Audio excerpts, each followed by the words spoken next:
appreciate the work that we're doing here on Standing for Truth, please hit that subscribe button because we are just getting started. Hey everyone, Matt Man here. I wanted to make this video for my subscribers because I thought it would be really short, really to the point, and really fun, and good for you guys to actually use yourselves. What I'm talking about is the last time I was watching a Standing for Truth video that I wasn't in, I was in the live chat, and somebody must have recognized me, and they said, what is your 2 best pieces of evidence that you can use to prove young Earth creation to be true? And when they asked me this, I could only reply with a message, with a text, and that's really hard to do because the best lines of evidence that I like to use are long-winded. And that's whether or not I'm standing with you in person or whether or not I am recording something. I like to give visuals. It takes a minute to explain. And the reason it takes a minute to explain is because I use the scientific method. I like to use science to do it rather than the Bible. And the reason so is because critics of the Bible don't listen to the Bible. So they don't care what it says. So therefore, you're not going to convince somebody that already is a critic of that thing. So you need to reach them in another way. And that it seems to be very well done through science. Everybody knows a little bit about science. You don't have to go to college to understand the rudimentary aspects of it. And so most of them that are critics of the Bible are because of what science says. So when you reach them with the science, you now are on their level. So personally, what I like to do is I feed them and I direct them over to my What Are the Odds game. I invented this, I wrote it down in a book, it's in the Young Earth Creation Model Handbook, it's in a video form. I try to get it to everybody because it's such a good strategy to give to a critic, because what it is a statistical probability value. And what you do is you line up what Scripture says and compare it to the science, and when it confirms one another, you say, what is the probability of that happening? So the critic can't deny the math, so they're forced to recognize what they don't want to. That's my first one, but that takes a while to do. Therefore, I'm forced to do something else. I would like to be able to say, well, look at the history and let's go to archaeology and show that all of these people and places and things were real, and we have them now. We have evidence for everything from the Tower of Babel to King David, even Balaam with his talking donkey. We have evidence for these things, but they don't care. And the physical evidence of the Shroud of Turin, they don't care, even though it has a person that was crucified, has a spear wound on his side, has blood coming from his head from something that was damaged on top of it, even though his beard was ripped out and he has massive inflammation on the face, and though it looks like some type of a massive dose of radiation protruded from the body to create the stain. None of that's good enough, apparently. That's not really Jesus to them. So, again, the critic is very hard to convince of anything. Personally, I think because they don't want to be convinced. But I can't use history, I can't use linguistics, I can't use math. So, it just gets really hard, you know what I mean? It gets really tough with some of these people. So you meet them where they are, and that's always the science. They can't deny that because that's what they say they believe in the most. So once you meet them on their level and prove what they actually believe is incorrect, and you can actually prove your side of the story, they're in deep trouble. There's not much really they can do at that point. So again, I guess personally, because I use genetics and biology, I find this is the best because somebody unfamiliar with biblical related concepts that you might come across, they can relate to it. So that's another really good reason. And if you think about it, go back 2,000 years. Saul of Tarsus summed it up this way, and it was perfect. For those, the message of the cross is foolishness to those that are perishing, but to us who are being saved, it is the power of God. So we are talking to people that are perishing, and some choose it, and we just don't know. So we have to be careful on who we're talking to, because you might be wasting your time and wasting your breath. So again, now we're going to jump over into my 2 personal favorite answers that are short and directly to the point and will convince anybody because it is undeniable. There is nothing else they can say. 1, it is the 2018 Rockefeller University study. It discovered that there was a global bottleneck, not local, not in one place of the earth, not land animals, but aquatic and land life globally, worldwide. There is no doubt about it. The genetics has proved it. So that confirms Noah's global flood actually occurred. And it also discovered that there were clear genetic boundaries in animals. That should not exist if evolution were true. Yet there's the data with 99.999% accuracy. So there's nothing they can say or do about this information. So it's right there, really, really quickly. They can go read all about it if they want. And the next, to confirm the date about when this actually happened, rather than just writing 200,000 years, what all these studies actually do, because they all just randomly believe this must have happened in a global bottleneck 200,000 years ago, we actually go to observable, repeatable, testable, measurable pedigree mutation rate studies. And when we look at these studies, what do? Well, they confirm that in both mtDNA and the Y chromosome, that the mutation rate is extremely fast.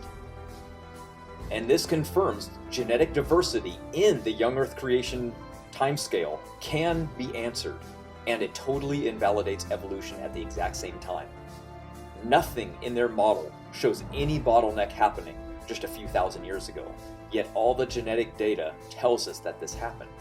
So these two pieces of evidence, I believe, are the strongest and best that you can give a critic quickly. Though there are better, in my opinion, none are better than this that you can answer fast. So keep that in mind, because you've got to remember, it comes down to how long is this person even going to listen to you? If they're not going to take you seriously or listen to you very long, you have to hit them with the best type of evidence that there is. And these two, in my opinion, are those two. Obviously, one of my personal favorites now is my own study that I did with Standing for Truth, where we invalidate the neutral theory of evolution that says that everything mutates at exactly the same rate and it's very slow. Obviously, that can be disproven, and we've done very well at doing it, and nobody's even attempted to step on the study at all, even though there's probably around 50 predictions that I made in this study, and I'm invalidating evolution as I go along. So you would think that they would really hate this study, and I'm sure they do. They just don't say anything about it. Okay. Now let me show you a quick video that I found on this subject by Georgia Purdom, a geneticist that works for Answers in Genesis. She talks about it for about 1 or 2 minutes, and though you've heard me talk about the subject multiple times, maybe hearing it from somebody else might help you retain the information even better. I don't know. So here it goes nonetheless.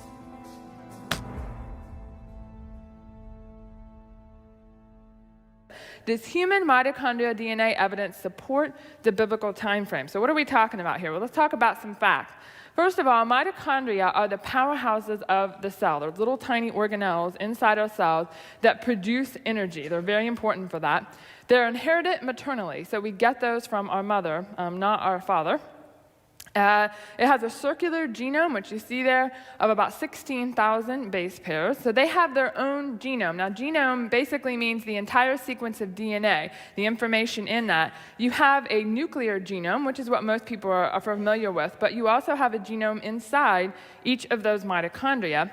And it encodes several genes, which are important in what the mitochondria and what goes on there, as well as some regulatory region called the D loop that controls those genes. So that's just some basic facts about the mitochondria itself.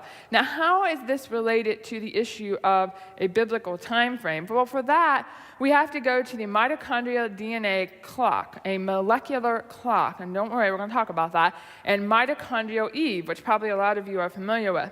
So first of all, let's talk about what is a molecular clock. Well, basically, it relates the time that two species diverge to the number of differences between their DNA sequences. So, for example, the greater the time there is since two species diverge, the more differences you should see, because they've been on their own path for a longer period of time. But the lesser time since they've diverged, if this is a short time, this should be much more similar. There should be less differences. Now, something you need to know about molecular clocks. They are not an independent measurement of time. They are based on certain assumptions about the past. They are calibrated according to certain things. The main things that they are calibrated with is that basically assuming that the fossil record is accurate, radiometric dating is accurate, and that humans have diverged from chimps. Okay, so right away we can see there's going to be some major problems here with the assumptions they're using to sort of calibrate these clocks, to figure out how fast this molecular clock ticks, so to speak. So that's what a molecular clock is. Now, what is mitochondrial Eve? Mitochondrial Eve is the maternal, most recent common ancestor for all living humans. And she is believed to have lived around 100,000 to 200,000 years ago, based on the fossil record, radiometric dating, things like that. So basically, we all have her mitochondria. Now, this is in no way reference to the biblical Eve. The evolutionists for 1 minute do not believe there was one woman and we all have her mitochondria, but rather that one woman from a larger population of women, for whatever reason, it's her mitochondria that we all have today. And so we want to make that clear. Now, how do these two things relate? Mitochondrial DNA clock and mitochondrial Eve. Well, a man by the name of Parsons, a scientist back in 1997, published a paper where he looked at the control region, that regulatory region, of mitochondrial DNA as a molecular clock. So he was going to use that to study some relationships. And what he expected to find was that there would be one mutation every 12,000 years. That's what he expected to find. Why did he expect to find that? Because based on the fossil record, based on radiometric dating, all of those things that humans diverge from chimps, that's what they had already assumed the rate would be. But they found something very different. Now, what he was looking at was modern human DNA. Mothers, daughters, grandmothers, granddaughters, looked at 327 different generational events and found that actually the mutation rate is much, much quicker. It's one mutation every 800 years. Okay, that's orders of magnitude faster than what they ever expected. Now, that in and of itself isn't so much of a problem, but it is a huge problem for them when you apply it to human evolution. Because the problem is that mitochondrial Eve becomes 6,000 years old.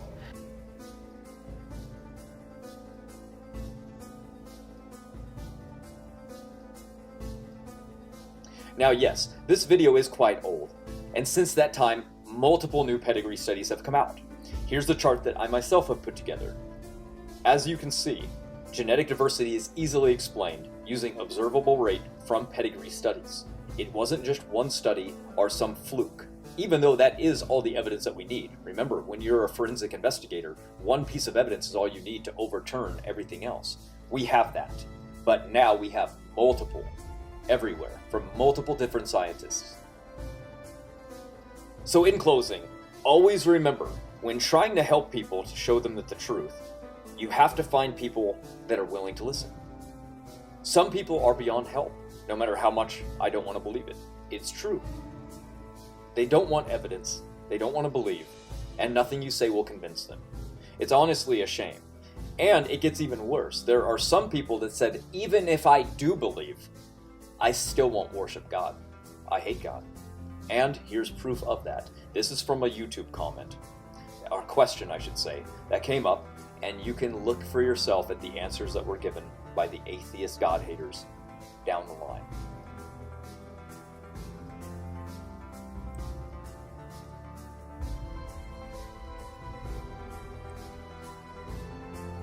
Also, I almost forgot, I really like patriarchal drive, which proves that the biblical patriarchs, especially Noah himself, did have children at about 500 years of age, and the genetic evidence is in.